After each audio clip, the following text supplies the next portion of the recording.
بسم اللہ الرحمن الرحیم۔ ناظرین کرام، علم اللہ تعالیٰ کی بہت بڑی نعمت ہے۔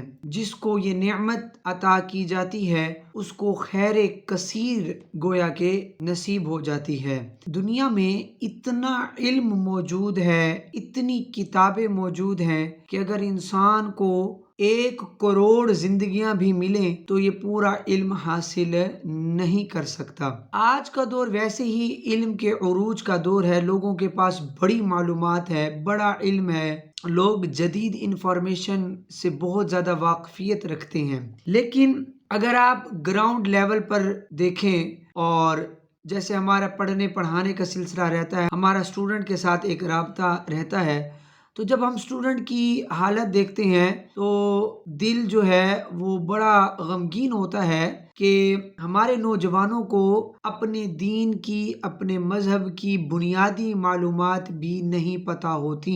ویسے ان کو دنیا کا بڑا علم ہوگا، بڑی معلومات ان کے پاس ہوگی، لیکن جو بینگ اے مسلم ان کے پاس علم ہونا چاہیے، بڑی ہی بدقسمتی کے ساتھ کہنا پڑتا ہے کہ آج کے نوجوان کے پاس وہ علم نہیں ہے۔ یعنی آپ دیکھیں کہ ہمیں جسم کو پاک صاف رکھنے کا حکم دیا گیا ہے، تو انسان کو چاہیے کہ اس کو اپنے پاکی ناپاکی کے مسائل معلوم ہو، اس کو پتا ہو کہ میں اپنے جسم کو کیسے پاک کر سکتا ہوں، اپنے کپڑوں کو کیسے پاک رکھ سکتا ہوں، اس کا بنیادی علم اس کو ہونا چاہیے۔ اچھا، اس نے نماز پڑھنی ہے، چونکہ نماز فرض ہے، اس کے لیے وضو کرنا ضروری ہے۔ اب وضو کے بنیادی مسائل نہیں پتہ ہوتے، تو میں نے کئی بار ایسے دیکھا ہے کہ مسجد میں لوگ جب وضو کر رہے ہوتے ہیں، جس جسم کے عضو پر پانی بہانا ضروری ہوتا ہے، بعض اوقات یہ دیکھا جاتا ہے کہ بڑی عمر کے لوگوں کا بھی جسم کا وہ پارٹ جو ہے وہ خشک ہوتا ہے، اس پر پانی نہیں پہنچتا، اور اسی سے پھر وہ نماز پڑھ رہے ہوتے ہیں، تو اس سے ان کی کیسے نماز ہو سکتی ہے؟ اسی طرح نماز پڑھنے کے دوران بھی بہت ساری چیزیں ایسی ہوتی ہیں جو انسان کی نماز کو فاسد یعنی توڑ دیتی ہیں، ضائع کر دیتی ہیں، تو وہ لوگ وہ حرکتیں کر رہے ہوتے ہیں، ان سے ان کی نماز نہیں ہوتی، لیکن لوگوں کو چونکہ اس چیز کا معلوم نہیں ہوتا، حالانکہ وہ کہنے کو نمازی ہوتے ہیں اور کہتے ہیں کہ ہم وہ 5 وقت نماز پڑھتے ہیں، لیکن وہ ایسی بنیادی غلطیاں کر رہے ہوتے ہیں جن سے ان کی نماز جو ہے وہ ضائع ہو رہی ہوتی ہے۔ اسی طرح روزے کے مسائل ہیں، اسی طرح دیگر معاملات ہیں۔ تو جب ہمیں یہ بنیادی بھی مسائل اپنے پتہ نہیں ہوں گے تو ہم ایک صاف ستھری لائف کیسے گزار سکیں گے؟ تو ظاہر ہے کہ پھر ہماری دعائیں قبول نہیں ہوں گی، ہمیں پریشانیوں کا سامنا ہوگا، ہمیں آزمائشوں کا سامنا کرنا پڑے گا۔ اس کی بنیادی وجہ جو ہے وہ جہالت ہے۔ ہم اپنے کسی بھی معاملے کے اندر صحیح فیصلہ نہیں کر پائیں گے، زندگی کے ہر معاملے میں جو ہے وہ ٹھوکریں کھاتے پھریں گے۔ تو بہتر یہ ہے کہ ہم اپنا بنیادی علم ضرور حاصل کریں جو ہمیں پاک و صاف رکھ سکے، ہماری وضو کو بہتر بنا سکے، ہماری نماز بہتر بنا سکے، یعنی ہماری عبادات تو کم از کم محفوظ ہو جائیں۔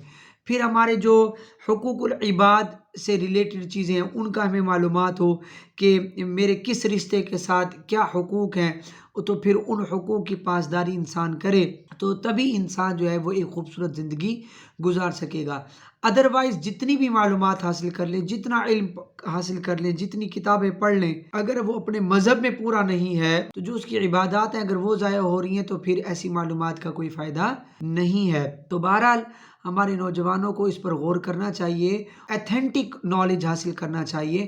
سنی سنائی دیکھا دیکھی میں جو ہے وہ کبھی بھی علم حاصل نہیں ہوتا کہ کسی کو وضو کرتے دیکھ لیا تو اب اس طرح وضو کرنا شروع کر دیا، ایسا نہیں ہوتا۔ کسی کو نماز پڑھتے دیکھ لیا، اس طرح نماز پڑھنا شروع کر دیا کہ میرے والد صاحب ایسے پڑھتے ہیں، میرے دادا جی ایسے پڑھتے ہیں، تو یہ کوئی سورس آف نالج نہیں ہے۔